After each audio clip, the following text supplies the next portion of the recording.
Mano, como um monstro fabricado em laboratório conseguiu engravidar, aniquilar a defesa de Hong Kong e sem querer entregar a única chave que impediu o fim do mundo? A PPDC deu a resposta e eu vou te mostrar agora. Fala, meu querido, eu sou o Gabriel, mano, você tá de boa? Você provavelmente já assistiu Pacific Rim dezenas de vezes, achando que a batalha em Hong Kong foi só uma luta de kaiju contra Jaeger. Só que a verdade está nos arquivos de produção. Lá eles revelam que a invasão tinha um plano de contingência bem bizarro, cara, que o cinema não teve tempo de explicar, pra variar, né? Mas bora pro vídeo que eu vou te explicar tudo. Mano, o que aconteceu com o Otashi foi bem grave, mas pra você entender certinho, vamos voltar no tempo e entrar na mente de um comandante da PPDC. O mundo tava acabando, né? O programa Jaeger, que antes era o grande orgulho da humanidade, tava desmoronando. O pessoal construiu muros gigantes na costa do oceano, achando que blocos de concreto iam segurar os monstros. Só que o Mutavor rasgou a muralha da vida em Sydney como se fosse um papel. A real, cara, era que a humanidade estava cega, apostando em táticas antigas, enquanto o inimigo evoluía cada vez mais rápido. Se você der uma lida lá na Graphic Novels oficial Tales from Year Zero, fica muito claro que os kaijus não são animais raivosos, cara. O próprio Guilherme Del Toro e o roteirista Travis Bicham confirmaram já exaustivamente nos materiais de bastidores. Os kaijus são armas de destruição que foram desenhadas geneticamente no universo por uma raça alienígena chamada de precursores. Eles não mandam monstros aleatórios, tá, cara? Eles mandam mísseis guiados com garras e dentes. Ou seja, cara, até aquele momento fatídico em Hong Kong, os ataques seguiam um padrão que a PPDC conseguia mapear. Um kaiju cruzava a fenda, a humanidade mandava um ou dois Jaegers, destruía a ameaça e a vida seguia. Só que os precursores não são burros, mano. Todas as lutas foram estudadas, e o resultado desse estudo intensivo de anos não foi apenas um kaiju maior ou mais pesado. O resultado foi a Otashi, cara, exatamente ela. Mano, quando o alarme do Shattered Dorm de Hong Kong tocou anunciando um evento duplo, foi o momento em que a realidade bateu na porta da humanidade. Dois monstros categoria 4 de uma vez só, cara, lascou, né? Porque o Leatherback era o tanque, feito para absorver o dano e desativar sistemas elétricos, com seu pulso eletromagnético. Mas a Otashi, cara, ela era tipo uma assassina furtiva, desenhada sob medida para desmantelar os melhores Jaegers que o planeta ainda tinha. Olhando para os arquivos técnicos do livro, Man, Machines and Monsters, os dados da Otashi são incríveis. Ela pesa as 2.600 toneladas dela e tem os seus 63 metros de altura. Em comparação com o Knifehead ou o Trespasser, ela tem uma postura muito diferente. Ela anda apoiada nas quatro patas, mantendo o centro de gravidade baixo. Ah, mano, e isso não é nenhum detalhe estético. O design dela foi feito para que ela pudesse desviar de ataques pesados e se mover com uma agilidade absurda por entre arranha-céus em Hong Kong. Você lembra do que eu falei, cara? Estudaram tudo. Para você ter uma ideia do que a gente tá falando, cada detalhe que tem no corpo dela foi uma resposta direta aos Jaegers que estavam protegendo aquela cidade. O primeiro alvo foi o Crimson Typhoon, o orgulho da frota chinesa. Esse Jaeger tinha 3 braços, serras circulares e lutava usando uma formação técnica baseada em movimentos rápidos e bem letais. O que a Otashi fez? Ela não tentou trocar soco com o Crimson Typhoon,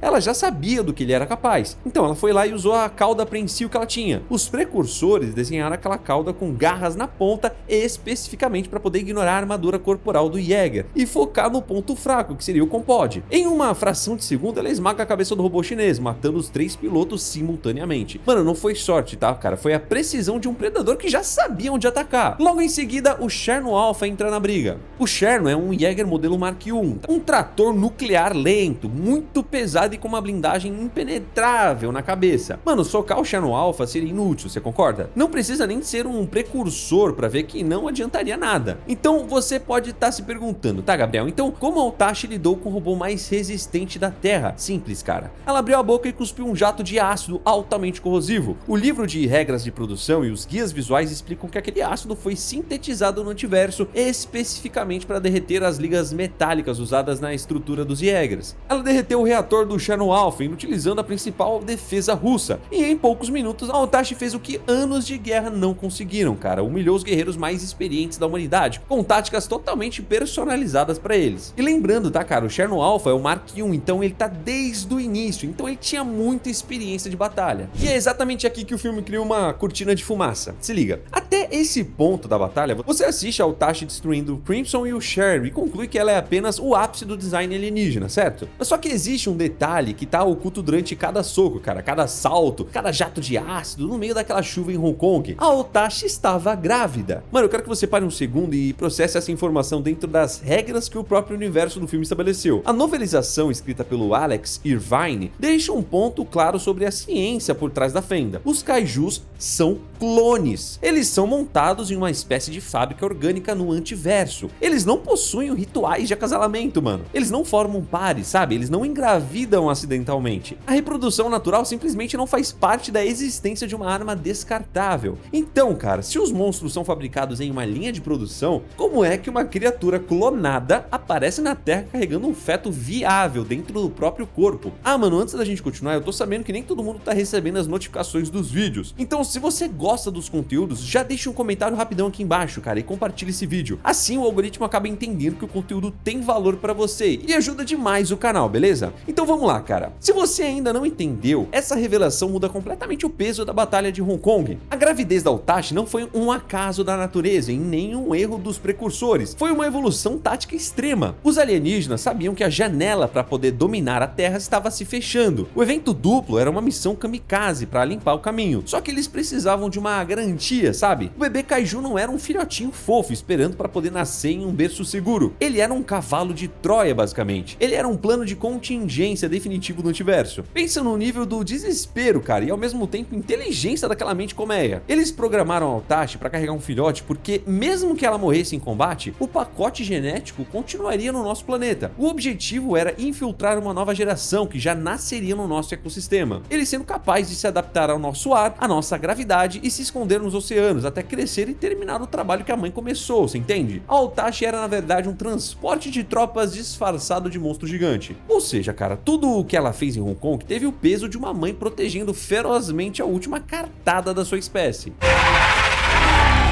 E quando você vai e enxerga a Utachi sob a lente dessa gravidez militarizada, o embate final dela contra o Gypsy Danger ganha uma camada de drama absurda. O Leatherback já tinha morrido, né? A Utachi estava sozinha, ferida, sem um elemento surpresa e enfrentando um Jäger imprevisível, movido a energia nuclear e pilotado por dois humanos que lutavam com uma raiva fora do normal. O que a Utachi faz quando percebe que tá perdendo a luta no chão? Ela vai lá e abre as asas. Esse é um dos momentos mais chocantes do cinema de ficção científica daquela época, porque a PPDC não tinha absolutamente nenhum registro de kaijus voadores até então. A anatomia dela escondeu aquelas membranas gigantescas dentro de bolsas no próprio corpo o tempo todo. Só que a leitura inicial dessa cena é que ela queria levar o Gypsy Danger pro céu e soltar o robô, né, para que ele se despedaçasse no chão de Hong Kong. Só que quando a gente cruza os dados das novelizações com a revelação da gravidez, o motivo do voo se torna muito mais profundo e desesperador. A Utachi percebeu que o Gypsy Danger tinha armas congelantes e espadas capazes de amputar membros inteiros. O chão de Hong Kong se tornou uma zona de morte garantida para ela e pro bebê. O voo até a estratosfera não foi apenas um ataque, cara, foi uma tentativa de fuga disfarçada para um ambiente onde o Jäger teoricamente não funcionaria. Ela estava disposta a sacrificar tudo, mano, até o limite do próprio corpo em altas atitudes, para tirar o perigo de perto do filhote. O instinto da mente coletiva acabava gritando para que ela protegesse o pacote, né, a qualquer custo. O que a Utachi não calculou foi que a espada de plasma do Gypsy Danger cortaria as asas e o corpo dela ao meio, antes que a atmosfera fizesse o serviço. A queda dos dois destruiu parte da cidade, esmagou o corpo da criatura e aparentemente encerrou a ameaça. Só que o que caiu no meio daquelas ruas escuras não foi apenas uma carcaça alienígena, foi a resposta para a salvação da Terra, mano, embrulhada nas entranhas da Utachi. Se liga nisso.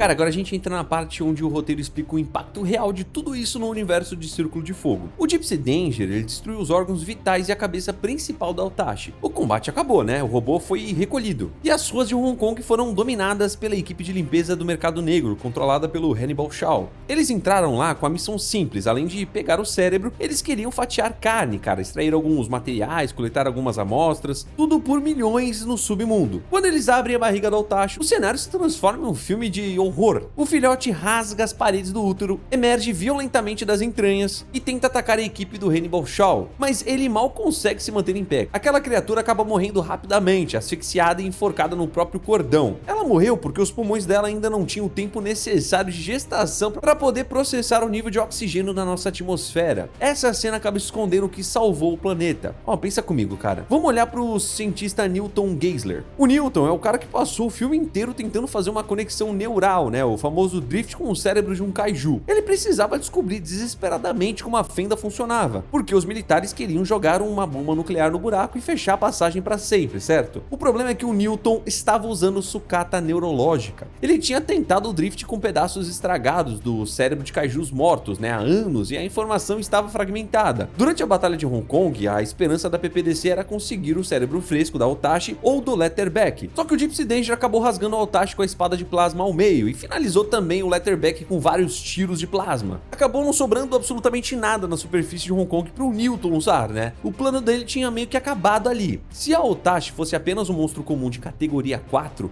a humanidade teria perdido a guerra naquele exato segundo. Não haveria cérebro para poder explorar, não haveria inteligência para poder extrair. Só que aquele filhote existia. E como ele nasceu na rua, isolado de combate pesado dos robôs gigantes, o crânio dele estava totalmente intacto. Quando o filhote morre, sufocado no cordão, ele entrega de bandeja para a humanidade o que anos de guerra nunca permitiram. Um cérebro fresco, cara, recém-desconectado na mente coletiva dos precursores, em perfeito estado para uma conexão neural profunda. Quando o Newton e o Herman se unem, né, e fazem um drift com o cérebro daquele kaiju morto na rua, a chave de ouro da franquia é finalmente revelada. E essa revelação oficial anula toda e qualquer estratégia militar que os humanos tinham até aquele momento. Os cientistas descobrem que a fenda, o portal dimensional do fundo do Oceano Pacífico, não é um buraco comum na água que você pode simplesmente explodir. A fenda possui uma trava de segurança baseada em DNA, e é literalmente como um leitor de código de barra de supermercado. A garganta do portal só abre e permite a passagem se o sistema reconhecer o código genético de um kaiju. Qualquer outra coisa que tentar passar por ali será bloqueada e repelida violentamente. Cara, eu quero que você tenha a exata dimensão do que essa informação representa pro filme. O plano do Marechal Pentecoste era pegar o Jäger mais forte, amarrar uma bomba nuclear termoeletrônica imensa nas costas dele, marchar até o fundo do oceano e atirar a bomba na fenda. Você consegue entender, mano, que se a gravidez da Otashi não existisse, se aquele filhote não tivesse entregado a informação sobre o código de barras, os Jägers teriam chegado na fenda e atirado a bomba. A carga nuclear ia bater na barreira do portal, não ia conseguir atravessar e ia explodir ali mesmo, no fundo do mar da Terra. Os Jägers seriam vaporizados em segundos. Os melhores pilotos da humanidade morreriam por nada, cara. A fenda continuaria completamente intacta e aberta, e em menos de 2 semanas os precursores mandariam kaijus de categoria 5 ou talvez até uma 6ª categoria, para poder varrer as cinzas da humanidade do mapa. O plano de ataque final da PPDC era na verdade uma missão de suicídio cego, sabe? Eles iam matar a própria